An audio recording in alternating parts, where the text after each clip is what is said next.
Pero mira el bloque de mármol que era. Oh, sí, era como de las dimensiones de él. Siéntate en el piso. Sí, claro. Y es una roca muy costosa. Si tú la tuvieras que comprar para hacer algo, pero gracias a los amigos de Marmotec que colaboraron con la pieza y con el Centro León y con Fermín, esa pieza fue dada en donación, pero es aproximadamente 200.000 pesos el mármol ahí. ¿Cuesta ¿Qué peso tenía Cuesta ese bloque? eso. O sea, porque es por tonelada. 2 toneladas, 4.000 libras y algo. ¿Y eso sucedió aquí? O sea, ¿quieres que tú lo ibas triturando y...? Aquí no. No, yo estaba en un espacio en San Cristóbal,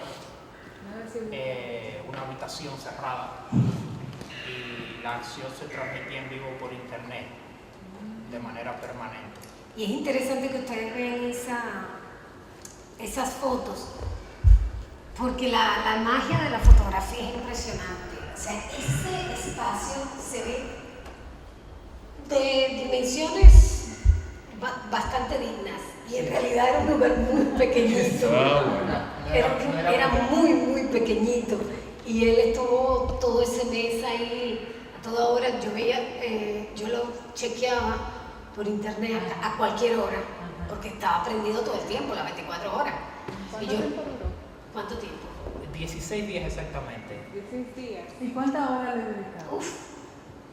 Todas las que el cuerpo me permitía diariamente. Enséñale el brazo, la diferencia. Ya volvió a soltar un... Tenía ese brazo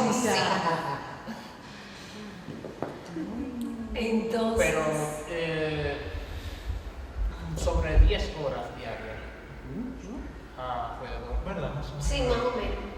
Y a diferentes horas, o sea... Al principio yo no creo que 8 horas, algo así, pero al final yo estuve trabajando por lo menos 10 horas. Y además de que tú calculaste, eso era interesante. Sí. Él calculó, o sea, cuántas pulgadas cúbicas yo voy a destruir en tanto tiempo, porque él estaba también contra el reloj. La idea no era trabajar esa cantidad de horas, porque no era una cuestión de reto físico, pero sí me vi en la necesidad de hacerlo porque tenía una fecha y comenzamos muy tarde a trabajar. Entonces el plazo de trabajo fue muy corto y entonces tuve que trabajar con esa intensidad. Pero lo interesante de eso y de ese proceso es que, por ejemplo, esas son las cosas con las que tienen que contar los artistas en general, no los de performance, ni los pintores nada más, sino los artistas en general en un contexto como el nuestro. Porque las cosas tienden a obstaculizarse.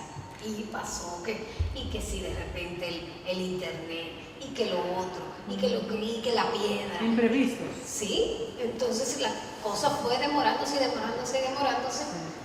Y para trabajar en el plazo que tenía que trabajar con esa fortaleza. Sí, el tema del internet fue un tema, resolver eso para que sea factible la transmisión durante todo ese tiempo de manera permanente. Pero finalmente se resolvió todo y Ustedes supieron que en el caso mío fue lo opuesto. Yo recuerdo que lo anunciaron en el Centro León que iban a hacer un streaming en vivo del performance, ¿verdad? Entonces resulta que a mí fue a quien se le fue el internet, curiosamente. O sea, yo estaba en mi universidad viéndolo y yo esperando que vamos a ver de qué trata todo eso, y de repente a veces en las instituciones el internet falla o el wifi tiene problemas por conectarse y yo te sabes. No, funcionó perfecto. Después que se instaló, que costó muchísimo trabajo, funcionó perfecto y esa imagen era nítida. Y yo lo ponía con el celular, con todo, en todo momento. Yo estaba acosando al pobre Fermín, familiar, porque nosotros como institución, yo como acompañante, tenía también no hemos comenzado todavía, Lidia, así que no te apures. Yo también tenía una responsabilidad y entonces era un estrés. Y lo interesante también de todo este proceso es los diálogos que sostuvimos. Cualquier espacio era motivo para un diálogo. Nosotros íbamos a Marmoteca, en San Cristóbal, y nos sentábamos a beber un café, lo que esperábamos y todo eso, y ahí mismo empezábamos a hablar, y el vacío, y lo sublime, y que nunca había tenido tantas conversaciones seguidas con Fermín, con la mamá, fui, me senté, ¿sabes? Una mujer abnegada y muy preocupada por su hijo, porque el trabajo fue muy arduo. Miren, bueno, las dimensiones ahí. ¿Más grande que tú? No, Más gordo. Exacto. Más gordo que Cualquiera, tú sabes. sí, mi mamá me preguntaba, ¿y qué es lo que tú vas a hacer? Ella recientemente se está mudando y estaban terminando su casa para entonces. Y ella estaba muy entusiasmada con la escultura que yo iba a hacer, porque ella me decía, esa escultura la vamos a poner en el jardín de la casa. Es bella. Tú me tienes que regalar esa escultura que tú estás haciendo para ponerla en el jardín Qué de la linda. casa. Entonces un día le digo, bueno, mamá, mira, yo te tengo que confesar que en realidad yo no voy a hacer ninguna escultura. ¿Cómo que tú no vas a hacer ninguna escultura? No, mira, el proyecto es yo voy a cincelar el bloque hasta destruirlo totalmente. Y se muere de la risa.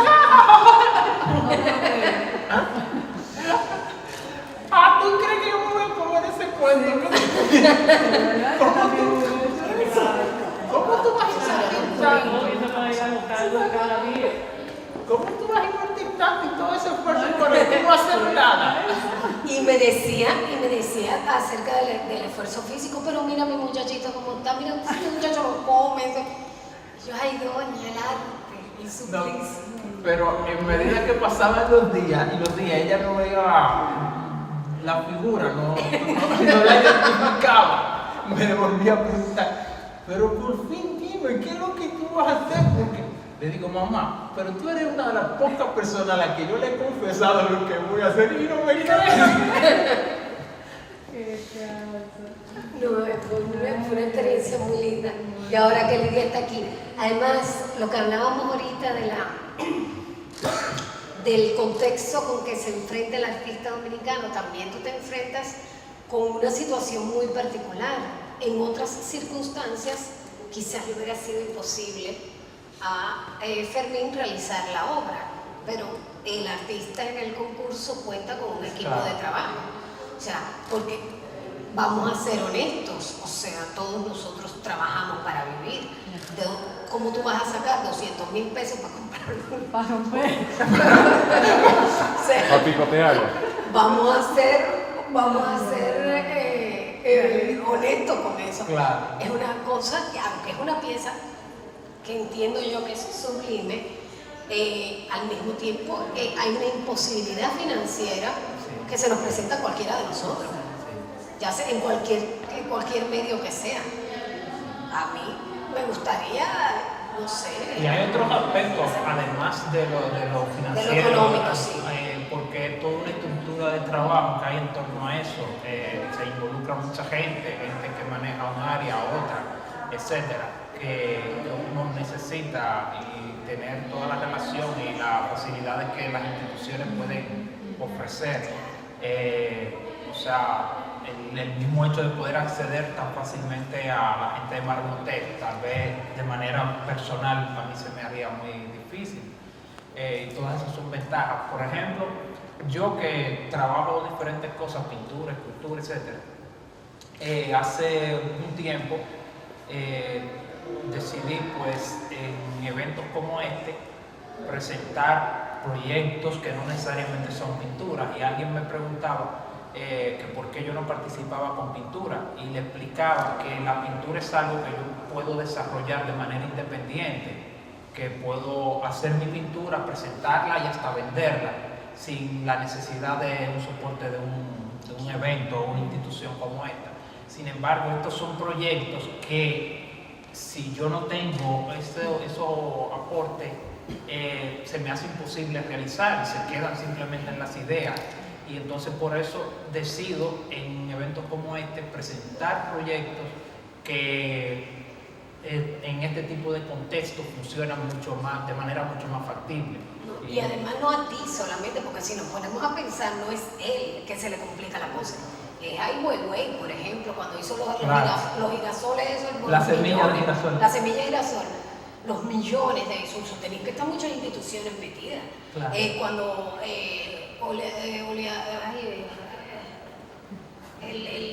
el Yafur, el del sol, de la Tate, Oleafur, bueno, un artista que hizo una pieza, unas cascadas en el puente del Brooklyn, 2 cascadas.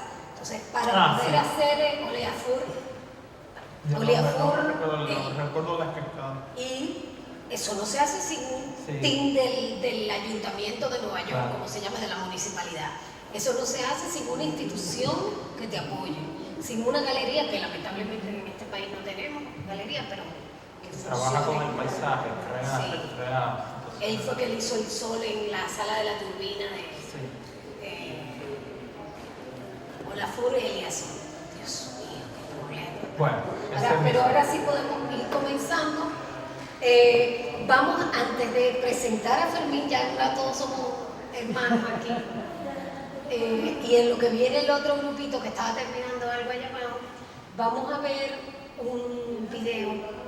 Vamos a ver un video que tiene aproximadamente 8 minutos. Yo tengo una pregunta. Espérate. Yo me imagino que tu mamá tú le llevaste algunos de los pedacitos para que tuviera algo en tu casa. no le he entregado. Pero todavía puedes hacerlo. Yo le voy a entregar, yo seleccioné unos cuantos que los tengo guardados allá en casa de recuerdo. Entonces le voy a dar, es muy buena idea, le voy a decir, mira mamá, aquí está tu escultura. O expone aquí, si tú quieres. Pónselo un collar. Yo me llevé un pedacito porque me dijeron que yo me podía. Sí. Yo también tengo varios. Después del mío, mamá, me preguntas. Vamos a comenzar a hablar ya un poquito más formalmente. Porque lo que estábamos haciendo era una especie de calentamiento, de romper el hielo. Entonces se va a pasar el video antes de que venga el otro grupo, ¿no? Si tú quieres podemos comenzar a hablar y pasamos el video cuando el otro grupo para que venga. todos Sí. lo vean, sí. Bueno, antes de comenzar, que ya esto comenzó, pero antes de iniciar de nuevo, debo decirles, confesarles que fue un placer y un honor enorme trabajar con Fermín Ceballos. Fermín Ceballos es un artista que es un artista reconocido, a pesar de su corta edad, lo debo decir, porque eso también me salpica a mí, lo de la corta edad. A pesar de su corta edad, comparado con otros, más bien, es muy reconocido dentro de los ámbitos de las artes en República Dominicana. No solamente por su trabajo pictórico, como ya él mencionaba, sino su trabajo escultórico, su trabajo en el performance y, es más, su práctica transdisciplinaria. Fermín es una persona que de las pocas que conozco que dentro del mundo del arte que es respetado y reverenciado por todos, o por casi todos. No he tenido oportunidad de hablar con todos. Y yo me preguntaba siempre por qué. Lo que hace de Fermín el artista que es la disciplina, la honestidad y la capacidad de trabajo. Es una persona altamente sensible y creo que define, para mí, de manera muy clara lo que debe ser un artista y lo que debe ser un artista contemporáneo. A nivel de compromiso, a nivel de seriedad, a nivel de honestidad y de muchas maneras. Estas no son flores, esto fue lo que yo viví en mi experiencia trabajando con Fermín. y no todo fueron un lecho de rosas, la pasamos también. Fermín es de San Cristóbal y me enseñó que la distancia entre Santo Domingo y San Cristóbal es muy corta, porque tuve que ir varias veces. Eran encuentros así fortuitos en la carretera. Pero a mí me intriga, porque esa es una pregunta que nunca le he hecho y que creo que quizás ustedes pueden entender que es interesante. ¿Cuál fue el día en que tú, o el día, el momento, o el año, o el lugar donde tú dijiste, yo soy artista? ¿Cuándo tú te diste cuenta que tú eras artista? No hay un momento, un día específico. De algún modo tal vez fui asumiendo el hecho de que era artista porque me di cuenta que en lo que yo me había involucrado desde muy pequeño le llamaban arte y a los que practicaban eso le llamaban artista. Pero no hubo un momento específico porque yo creo que estoy involucrado en lo de hacer arte desde antes de yo saber de manera realmente consciente qué es el arte y qué es ser artista. Entonces fue casi como un proceso orgánico, natural, como aprender a hablar, ¿no?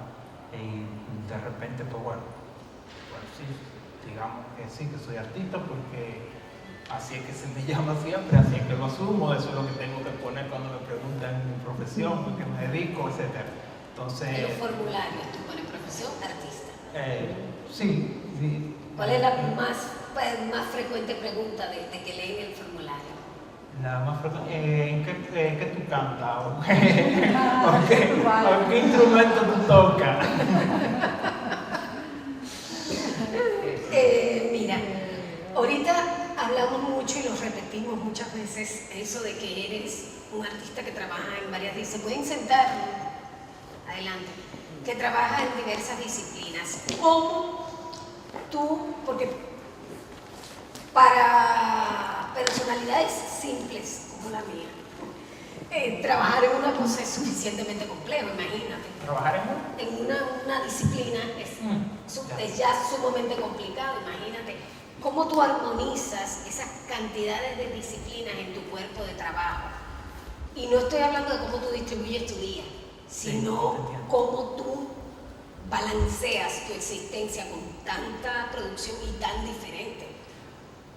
A mí lo que me resultaría extraño sería lo contrario, porque igual como te decía de cuando me doy cuenta que soy artista, en este caso igual es una cosa totalmente orgánica. Desde la escuela me interesé en hacer escultura, me interesé en dibujar, me interesé en pintar, me interesé en cosas que no se suponía debía interesarme. ¿Como cuáles? Dilo, estamos en familia. Bueno, yo estudié en la Escuela Nacional de Bellas Artes. Tengo una formación académica ahí, pero hay ciertos aspectos, sabemos que hay una visión un poco limitada en esa escuela desde el punto de vista de que está muy centrada en aspectos formales, tradicionales, académicos, como le queramos llamar, del arte, y yo, bueno, cumplía con esas cosas, pero me iba también un poco más allá, comencé a mirar a otros artistas, a otras situaciones, me interesé en el performance, en cosas que no, y de hecho ya a esas alturas comenzaba a tener ciertos conflictos porque a algunos profesores le chocaba mucho y me llegaron a decir directamente que porque si yo era un estudiante talentoso estaba haciendo cosas como esa, ¿no?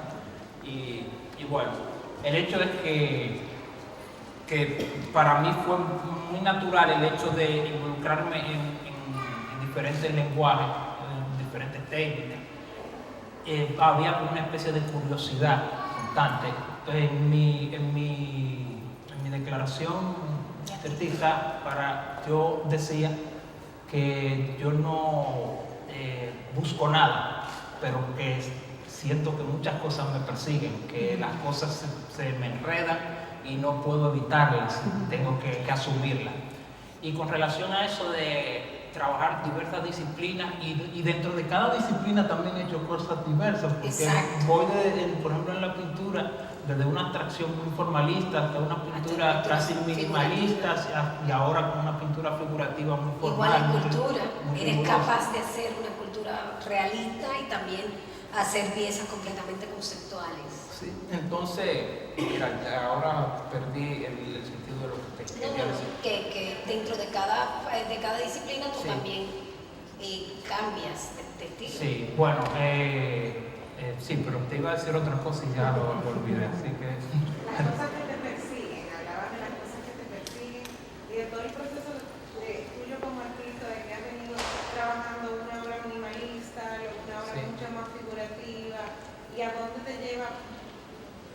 Eso. Sí, pero ya... No pasa nada. Pasa, no. Mira, ahora vamos a meternos un poquito en materia, en esta materia.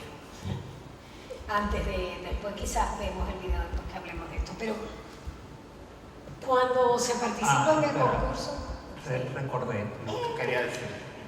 Que en ese sentido se me llegó a generar cierto conflicto y de hecho en algunas ocasiones me llegaron a plantear directamente la situación de que de algún modo es mejor centrarse en algo para desarrollarlo bien y no tratar de abarcar muchas cosas y que todo se te diluya cuando tú estás abarcando tanto. Eso tiene mucho de cierto porque en cierto momento de algún modo a mí me pasó, pero tiene que ver más con el tema de organizarse y aprender a planificar tus proyectos. No es cuestión de que tú abandones una cosa o la otra para dedicarte a una sola. Es una cuestión de que si tú estás desarrollando un proyecto pictórico, pues tú lo lleves a cabo, te enfoques y lo desarrolles. Pero eso no quiere decir que debo dedicarme solo a la pintura. Por ejemplo, con el tema de hacer performance y hacer pintura, siempre tenía como dos mundos divididos, porque por un lado tenía el grupo de los performeros y eso, y que estaban muy entusiasmados con que yo haga performance, pero la gente que me valora como pintor entendía que yo estaba perdiendo el tiempo dando brincos y déjate de dar brincos y dedícate a pintar, que eso es lo tuyo. Entonces se dan esas cosas, ¿no? volviendo ahora a Acción para Buonarroti, cuando se participa en el concurso de arte Eduardo León Jiménez en este formato, se hace a partir de obra terminada o de proyecto. Tú presentaste un proyecto. Explícame ese proceso, en qué momento tú dijiste yo voy a hacer una pieza así, cómo fue el proceso de concepción, o sea, en qué momento tú dices esta pieza va a ser esto, por esto, por esto y por esto. Ok, bueno, el proceso de esa idea. Cuando nace la semillita de este proyecto, cuando me invitan al simposio de escultura en Corea en el 2013, yo tengo que presentar un proyecto de escultura y era precisamente era un encuentro de escultores, todos íbamos a tallar un bloque de granito grande y bueno, había que hacer un proyecto de talla de granito, ¿no? Entre la lluvia de ideas para mi proyecto me pasó por la cabeza, como era un bloque grande de granito, hacer una especie de broma en el simposio de cultura y pasarme el mes completo tallando el bloque hasta dejar una pequeña esfera en el centro del bloque y presentar eso como mi escultura del proyecto. No. Pero bueno, después lo desestimé porque tampoco no veía una consistencia conceptual muy fuerte ahí. Y segundo, porque era un proyecto de escultura donde bueno, había una serie de escultores y pensé que era mejor desarrollar una escultura propiamente dicha y no una obra que se va más a lo performático, ¿no? Y bueno, desarrollé otro proyecto que ya muchos de ustedes lo conocen, el de la piedra amarrada. Pero esa semillita se quedó ahí, flotando, ¿no? Entonces allá se dio algo muy interesante. el bloque mío tenía unas proporciones que no estaban muy adecuadas para lo que yo quería hacer y tuve que devastar mucho. Sí. Entonces pasé muchos días devastando el bloque y se dio una situación entre los compañeros que empezaron a bromear con que la piedra mía estaba cada día más pequeña. Entonces un día, cuando íbamos saliendo del hotel dijo, un día vamos a llegar y la piedra de Fermín habrá desaparecido.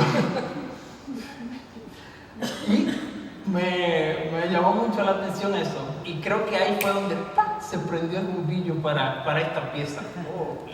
Que desaparezca la piedra. Entonces ahí ya surgió la posibilidad de que no simplemente se reduzca la piedra hasta algo mínimo, sino que desaparezca totalmente. Se quedó eso flotando y ya cuando salen las bases del concurso y estoy pensando en qué presentar, qué proyecto poner, me llega eso a la mente y empiezo a pensar en esa posibilidad. Pero todavía está interesante, pero no hay una sustancia conceptual fuerte ahí que me convenza de presentar eso como proyecto.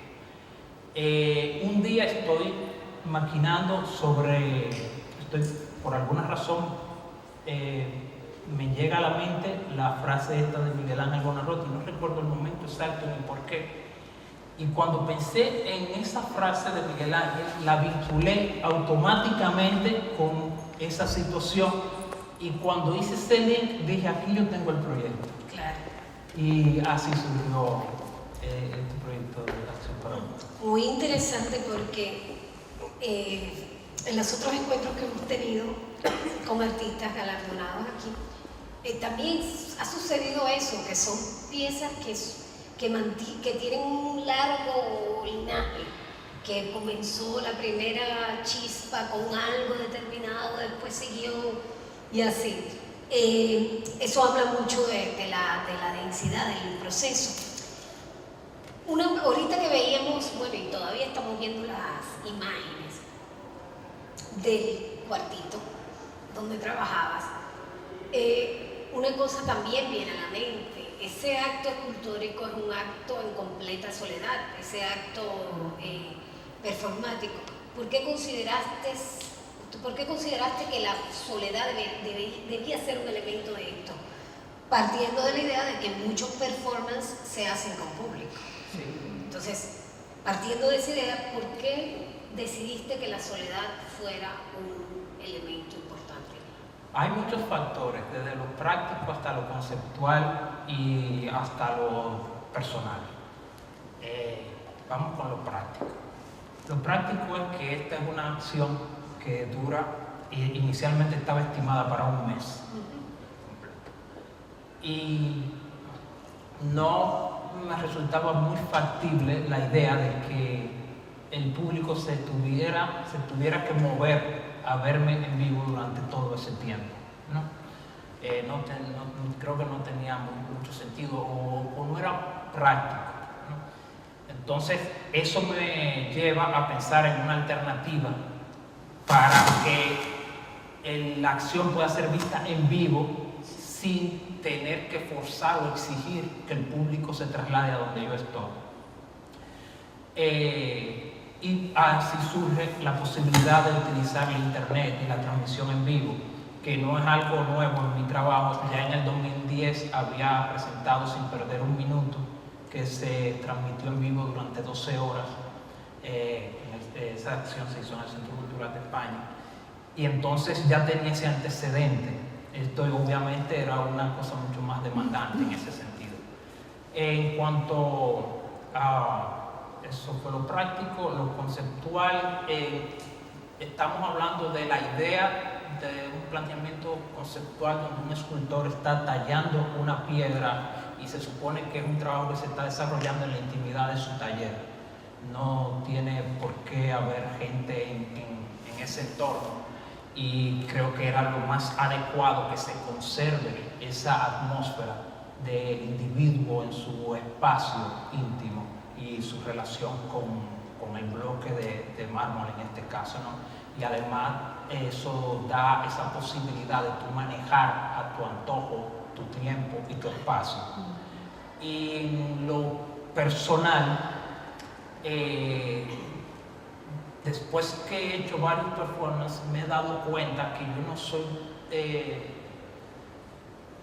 me gusta la acción, el tema con el cuerpo, pero por ejemplo hay muchos artistas que de hecho crean una especie de interacciones con el público. Yo nunca he estado interesado en ese roce, en ese contacto con el público. Siempre trabajo desde una posición muy íntima, muy introspectiva y bueno, obviamente en la mayoría de los performances tengo público porque se supone que uno está haciendo algo para compartir con el público, para expresarse, ¿no? Y si no hay un interlocutor, si no hay un receptor, no hay expresión realmente. Y esas son las razones. Pero hay una paradoja en esa soledad, porque en realidad no era tal soledad, porque habíamos cientos de personas mirándolo desde su hogar, entonces desde sus espacios íntimos también. Sí. O sea que eso es interesante cómo se da ahí una relación de vasos comunicantes entre tus intimidades y las intimidades de tu audiencia. Sí, eso que tú dices, por ejemplo, recuerdo que tú usabas la expresión en algunas ocasiones, te estuve brechando anoche. Sí. Que tiene de algún modo algo que ver con eso, sí. Porque donde hay un grupo de gente observando, nadie está brechando. El que está brechando también está en una posición de intimidad. Claro. Y es muy interesante. Sí, no, y es verdad. Y yo, tú sabes, si yo me sentía incómoda, como que estaba invadiendo como su espacio, viéndolo. Porque ahora es muy usual para otras generaciones más jóvenes que nosotros, tener esos intercambios. Yo lo vi en Odisea del Espacio, que era, y ahora existe FaceTime, y existen esas cosas. Eso, para mí eso era ciencia ficción. Entonces, cada vez que lo veía trabajando, me daba mucha incomodidad, como que de que estaba eso, brechando. Pero bueno, mira, los jurados, el día 22, es decir, el último día del concurso, vamos a tener el lanzamiento del catálogo del concurso. Y ahí hay una frase muy interesante que comparten casi todos los jurados, pero lo dice la jurado Andrea Yunta, que habla del extremo nivel de compromiso de todos los artistas con sus obras en este concurso. Dice, un compromiso tal que parece casi un sacrificio. Y dice que parece un sacrificio como que llevan no solamente su obra al extremo, sino también su cuerpo al extremo.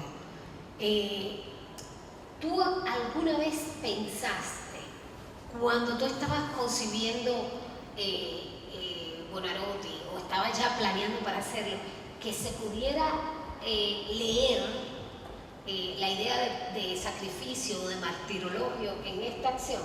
No, para nada, no era la idea. De hecho, tuve cierto conflicto con eso, porque tú sabes que inicialmente mi idea era que sea algo mucho más extenso y crear una atmósfera muy distinta, en la que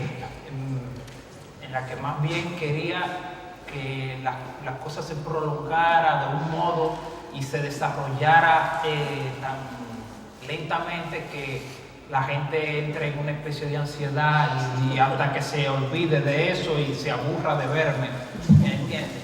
Y bueno, esto no va a ninguna parte, esto no avanza, aquí no pasa nada. Entonces, dado a que el tiempo se me redujo prácticamente a la mitad, se generó otro tipo de acción en el que había un asunto intenso, muy físico, y había como una especie de reto, de prueba contra el tiempo. Y eso a mucha gente lo mantuvo en una especie de excitación por ver qué va a suceder. Y bueno, puede tener su encanto, pero no era necesariamente mi objetivo desde ese punto de vista. Pero es interesante que tú planteabas desde el principio un cierto nivel de ansiedad en las personas que lo observaban.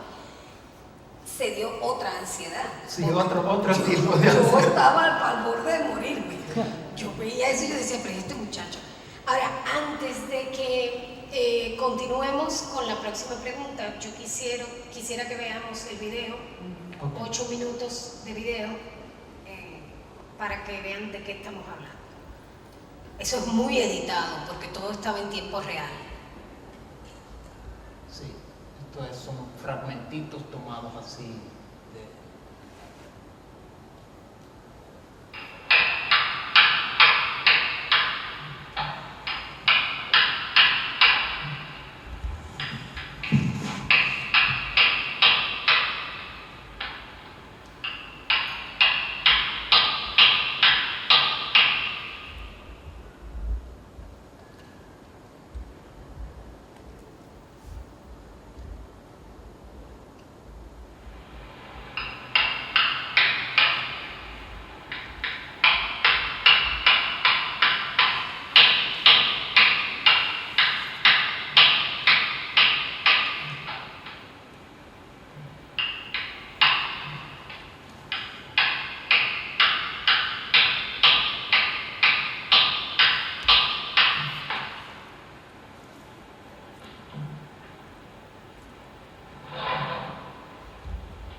Bueno, nosotros tenemos también una selección de fotografías otras acerca del mismo proceso del movimiento de la piedra y todo, que la podemos ver ahora. Solo puede pasar lo mismo ahí para irla. Exacto. Y después tenemos un pequeño cuestionario pequeñito mío para parecido al de Proust y las preguntas que mandaron por Facebook las personas que nos están siguiendo. Bueno, estas imágenes es para mostrarle un poco del proceso previo a la acción en sí, específicamente la preparación del bloque, cómo se dio todo. Aquí hay una imagen en Barmotec, que es la industria que patrocinó la obra, el proyecto. Y bueno, ahí estoy sobre los bloques de mármol en el proceso de selección del bloque que íbamos a utilizar para la acción. Aquí estamos ya en la fábrica cargando el bloque con la grúa para llevarlo a cortar en la cortadora. Aquí estoy revisando que todo está bien para hacer el primer corte de las piedras. Para hacer la selección del bloque, ¿te llamó en especial esa pieza? Sí, yo estaba primero buscando un bloque que no tenga mucha porosidad, que no tenga hueco, que sea lo más blanco posible, que tenga unas dimensiones apropiadas para lo que yo quería. Y bueno, eso básicamente.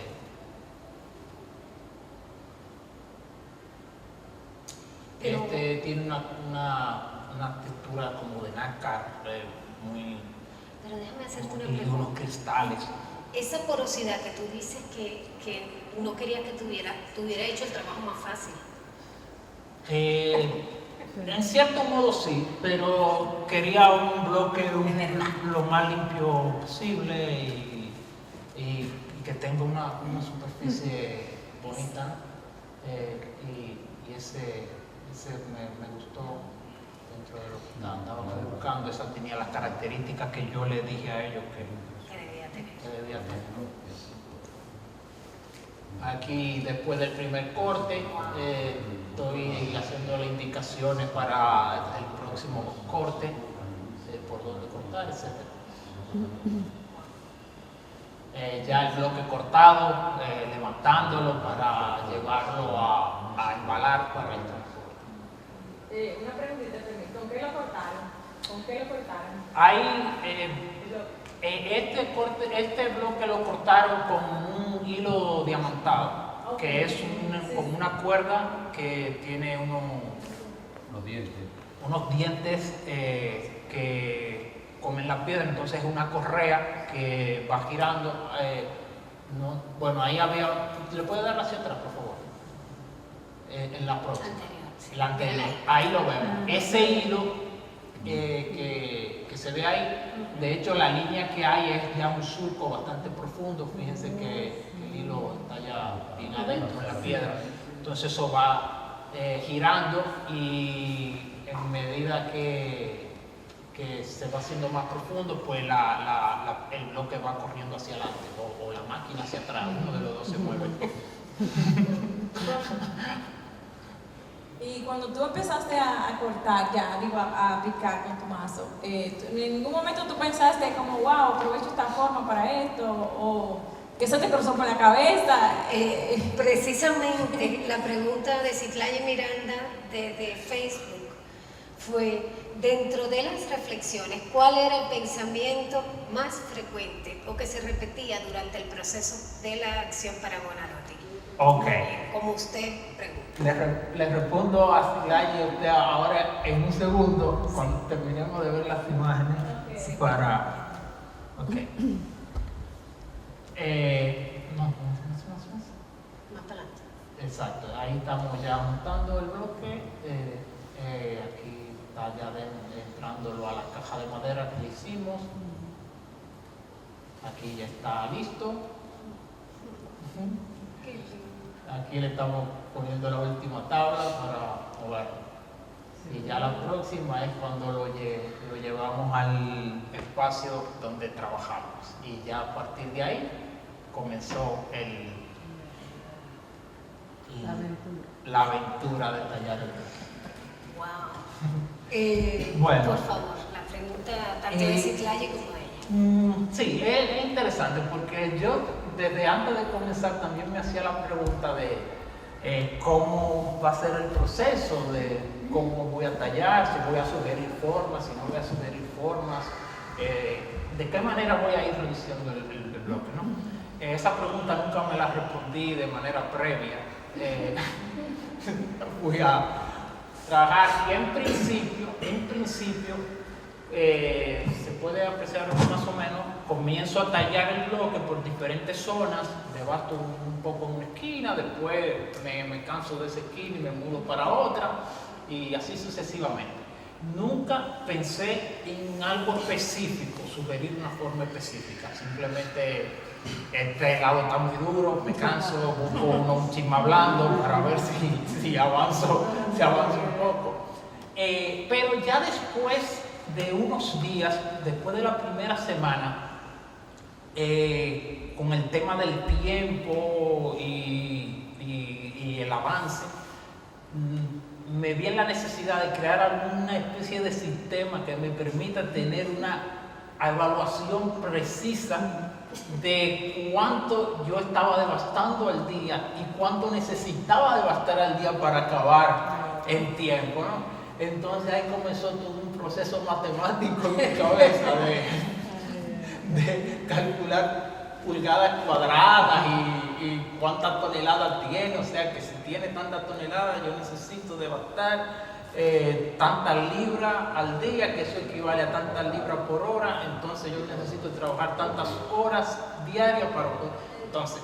Entonces yo lo que hacía era que comencé a trabajar ya de un modo un poco más geométrico, casi cuadriculando la piedra, y yo decidía, bueno, yo la dividí en mi mente en tantas partes, ¿no? Y sabía que cada día tenía que devastar una parte específica.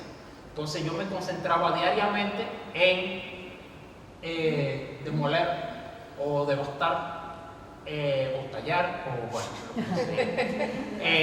esa parte que yo me había propuesto ese día. Hubo días que se me hizo muy tarde de noche y estaba muy agotado, pero yo sabía que no podía dejarlo para el otro día porque era un acumulativo con el que yo no iba a poder después.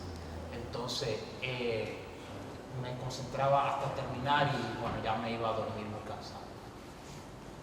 Yo en mi caso... Por ejemplo, bueno, un segundo. Claro. Aquí se aprecia bastante claro el corte, muy geométrico, ¿no? Eso es porque yo sabía ya que de tal hora a tal hora voy a quitar esta parte, y así hice una especie de cuadrícula en la piedra y lo llevé así hasta el final. Pues sí, quería decir que en mi caso, la interpretación que yo le doy a la obra, es decir, al producto final del performance, es un mensaje de libertad, pero a la vez de rebeldía y de desactivo al status quo que tiene el arte, ¿verdad? Porque yo entiendo que el arte contemporáneo se trata de eso, es decir, de, en cierta forma, burlarse de los estándares de belleza que crea la sociedad, que nos limita, pero al mismo tiempo desafiar a la mente y hacerlo reflexionar al espectador, ¿verdad? Que en mi caso lo que ocurrió fue que yo estaba viendo el performance al principio y luego perdí la conexión, como había dicho ahorita. Entonces yo me quedé con la curiosidad en qué será que habrá quedado fulanito, el nombre tuyo? Fermín. Fermín Ceballos, claro que sí. Entonces yo ahora venía para acá al Cerro y yo pensando en qué será lo que le habrá tallado, o sea, el Buonarroti, el David de Miguel Ángel, con eso será que terminó. Y yo llego aquí y yo veo los guijarros y los pedazos del mármol y yo dije, pero ven acá. Entonces, y luego usted me dice que fue necesario un escenario, de que hubo que gastar el dinero para comprar el mármol. Me surgió esa pregunta de que cómo fue que se convenció al mecenas, en este caso no sé si fue la empresa o... El que lo responda la idea. El mecenas. ¿Con su mismo? No. Sí. Claro. Sara dice que lo responda yo, no porque yo tenga que ver con la empresa, sino que es las discusiones que tuvimos previo al preparativo de terminación del performance, se nos ocurrió la idea de abordar a Marmotec, porque realmente entiendo que es una familia que aprecia el arte y tenía la seguridad y la certeza de que con la disciplina de Fermín ellos no iban a decir que no.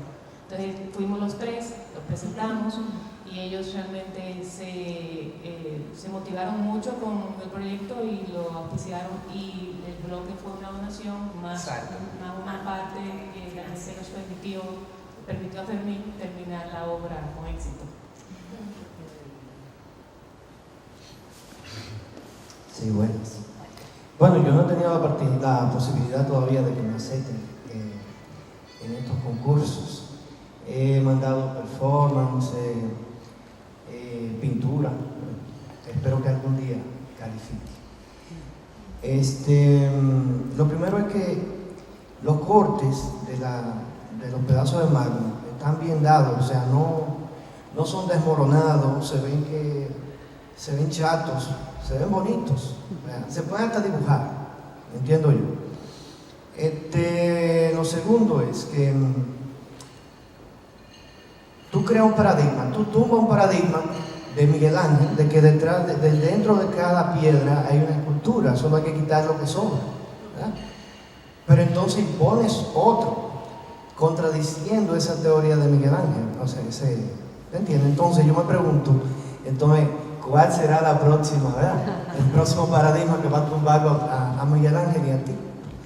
Entonces, la tercera es ya más sencilla. Entonces, yo siempre te he visto un trabajo matérico tuyo. O sea, yo siempre he dicho que tú eres el Antonio Tapiz dominicano, porque tú le das mucha vida. Tú puedes trabajar blanco y negro y uno puede ver un arcoíris. O sea, es increíble cómo tú le das vida a la materia. Entonces, tú eres como una persona media mítica, tú ves, o sea, tu forma de pelarte, tu forma de vestir, mira, anda en sandalias, o sea, tú eres un tipo sui generis, tú ves. Me gustaría saber también por qué tú viste de esa manera, por qué, ¿verdad? Esa es una pregunta muy importante. Está muy clásica. A ver, Fermín, espérate que ¿Era un responda. comentario o implica No, una no, cosa? son todas preguntas. Todas son preguntas. Todas son preguntas. Wow. Con la pregunta. Ok. Ok. No sé si pude retener la... Primero los cortes. Ajá. Bueno, yo no me propuse precisamente que tuvieran una estética determinada. Mira, una palabra, entre todos los términos que nosotros utilizamos para esto, residuo, basura, Usamos materia. nunca dijimos guijarros. Y es muy bonita esa palabra. La materia también. Porque me gusta que tú le das vida a la materia. Sí. Bueno, espera, que hay varias preguntas con el La primera es la cosa. Sí, mira, yo me lo imaginaba en principio muchos guijarros más pequeños, pero en el proceso me di cuenta que tenía que avanzar más rápido, entonces comencé a quitar pedazos más grandes. O sea, tuve que variar la técnica de talla y por eso hay fragmentos más grandes. De hecho, si alguien se detiene a ver entre los 2 o 3 primeros días y los últimos días, se da cuenta que hay una diferencia entre los trozos que yo voy quitando y la técnica que uso para tallar. Pero más allá de eso, no hay ningún tema con que sea formal, ¿no? Eso sale así espontáneamente y el punto era devastar el bloque. Segunda pregunta es la vida de la materia. O sea, que tú le das vida a la materia. Yo desde siempre, por eso es bueno uno prestarle atención a uno, a tratar de aprender a conocerse, porque yo me he dado cuenta que muchas veces las virtudes que una persona tiene pueden ser interpretadas como debilidades, y eso se da porque cuando uno hace cosas muy particulares, muy personales, nadie la tiene con qué asociarla porque solo se parece a ti, ¿no? Entonces, si no se parece a nada con que tener una referencia, pues lo pueden interpretar como algo que está mal, que está fuera de lo que debe ser. Y de algún modo puede ser que ese sea precisamente el elemento que te identifica y te da personalidad. Y desde siempre yo tuve mucha curiosidad, mucho interés por el tema de la materia en la pintura. Y nunca fui muy interesado en el colorido, ¿no? Sí, hacía mis ejercicios de colores, etcétera, aprendí lo que había que aprender, pero mi pintura siempre estaba en estos temas de tonos tierra, grises. Le ponía arena a los cuadros porque la superficie de la tela no me sentía satisfecho con eso, le echaba cola al cuadro para ponerlo como derritiéndose. Te estoy hablando cuando comenzaba en la escuela, yo no entendía bien por qué, pero por alguna razón no estaba satisfecho con lo que me daba, la calidad matérica que me daba. Después ya empiezo a entenderlo y a asumirlo, ¿no? Y precisamente he desarrollado una pintura en la que he prescindido prácticamente totalmente del color y me he concentrado en explorar los materiales y los valores matéricos, las pinturas, etc. ¿Qué otra cosa? Y la tercera era que tú eres un ser místico. No, y el paradigma de... El paradigma. Sí, ¿Cuál otro paradigma se va a romper? Los paradigmas y eso. Bueno, yo no sé si es tanto un asunto de romper paradigmas en este caso. Y quiero que eso quede bien claro, independientemente de que hay un cuestionamiento en torno a algo de un pensamiento de Miguel Ángel. No pretendo, bajo ninguna circunstancia, cuestionar la trascendencia tanto de la obra como del pensamiento de Miguel Ángel. Yo creo que más bien consiste, precisamente por lo relevante de su pensamiento y lo interesante, es que surgen cuestionamientos en torno a ese pensamiento. Y todo proceso de aprendizaje surge a partir del cuestionamiento de las cosas. Y simplemente es un proceso de reflexión a partir de otra reflexión. ¿Entiendes? Y obviamente se puede extender hasta el infinito las reflexiones, en eso consisten los procesos filosóficos. Y el que una reflexión de algún modo entre en conflicto con lo que plantea otra, no necesariamente descarta el interés o el valor que tiene la otra reflexión, simplemente amplía posibilidades. Y de eso se trata este proceso. ¿Por qué te viste de blanco? ¿Por qué me he visto de blanco? Porque no tengo que seleccionar la ropa porque no es para lavar. Perfecto. No tiene que seleccionar los colores para lavarla. Pero ¿hasta qué nivel tú lo llevas eso? O sea, ¿toda tu ropa es por Mario Blanco o para salir al medio artístico? No tengo armario, tengo una mochila.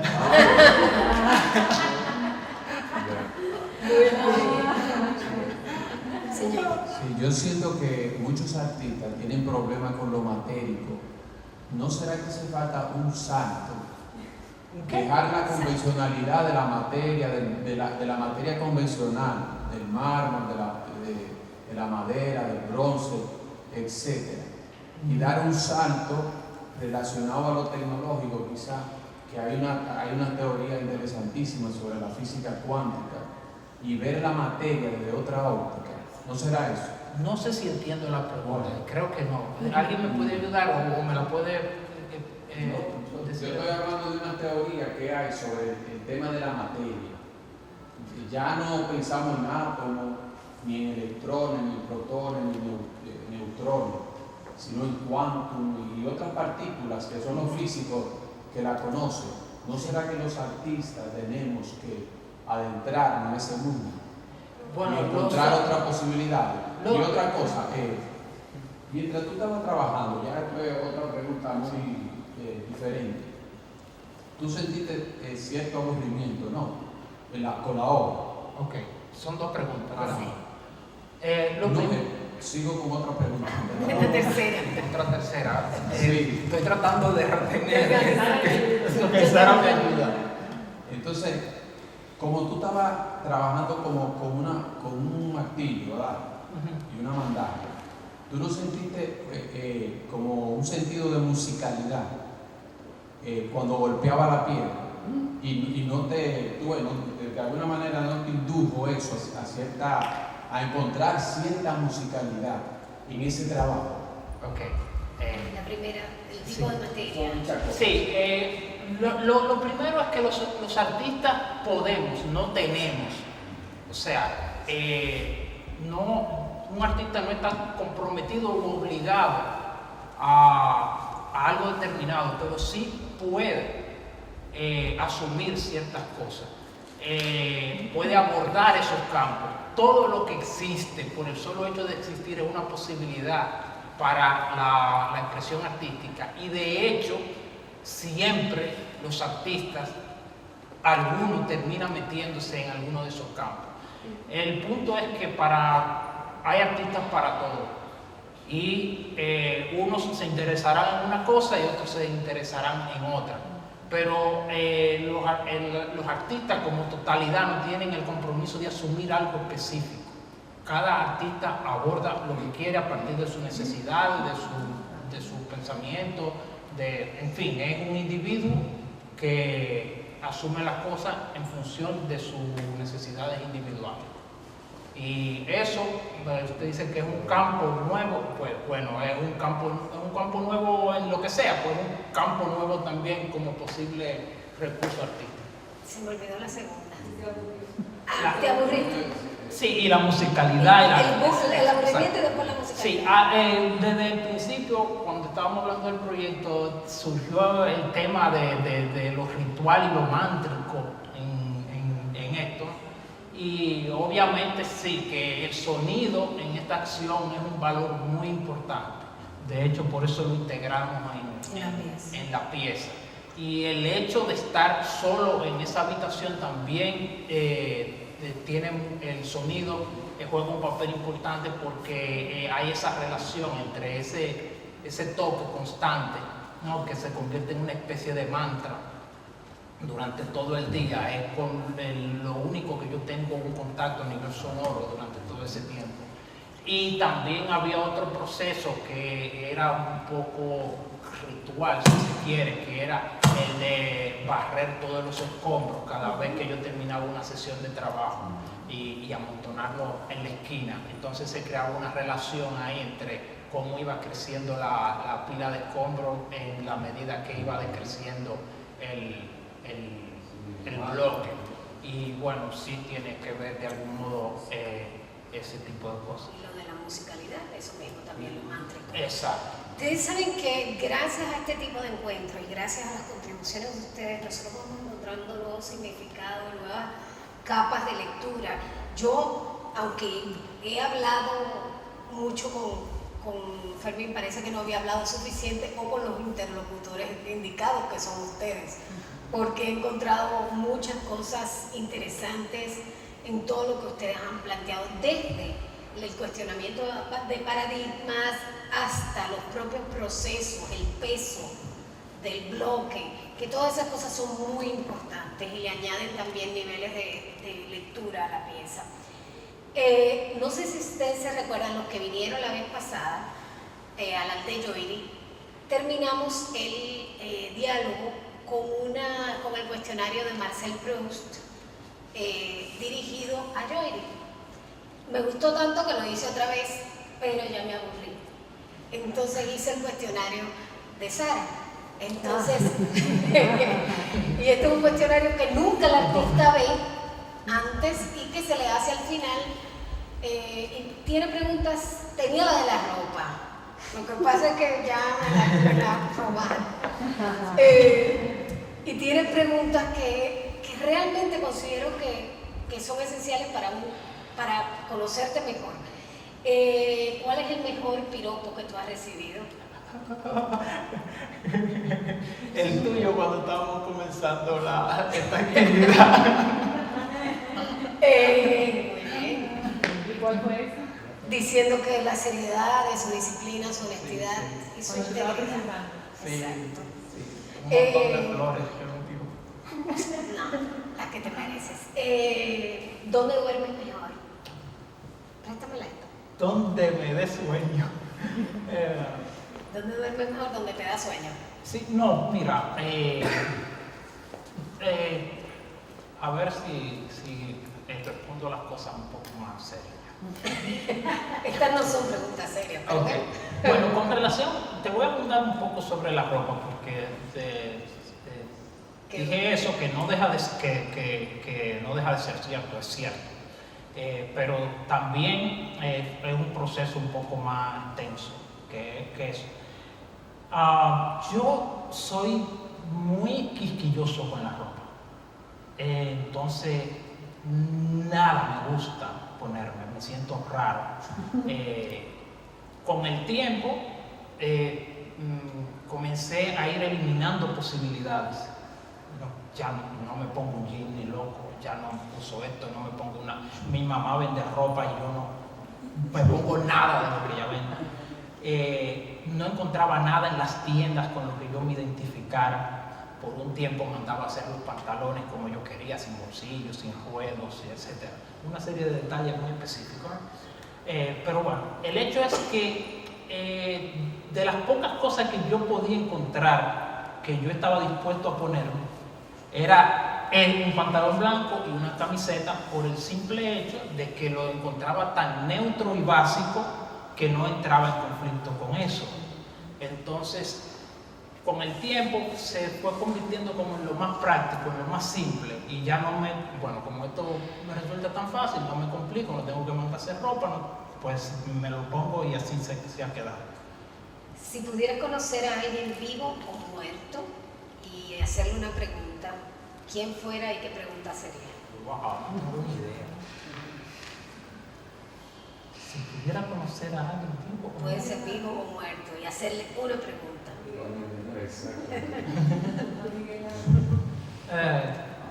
No necesariamente, hay mucha gente, tal vez Miguel Ángel porque está en boga ahora, pero no se me ocurre ni la persona ni la pregunta, sinceramente. ¿A qué le tienes miedo? ¿Qué le tengo miedo? Yo creo que le tengo miedo a muchísimas cosas. Por ejemplo. Yo tengo una dualidad de miedo al éxito y miedo al fracaso. Es una cosa muy, muy extraña, pero yo creo que le tengo miedo a las dos cosas. Le tengo mucho miedo al fracaso. Siempre la idea de ser una persona fracasada me aterra. Pero la posibilidad de verme exitoso, sea lo que sea que se pueda interpretar como eso, también me aterra, y trato de un poco asimilar y asumir la teoría de que el éxito y el fracaso son dos farsantes, dos cosas falsas, pero creo que tengo un conflicto con esas dos cosas. ¿Qué es lo más extraño que has comido en tu vida? Lo más extraño que he comido en mi vida.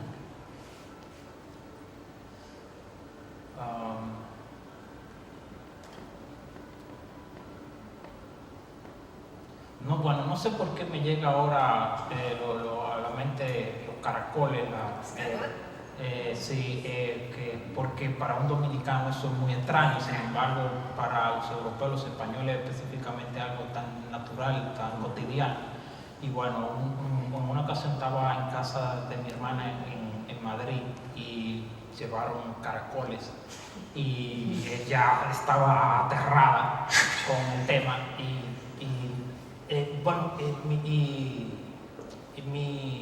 mi sobrina, que es española, pues para ella era muy natural los caracoles, pero no come berenjenas. Entonces,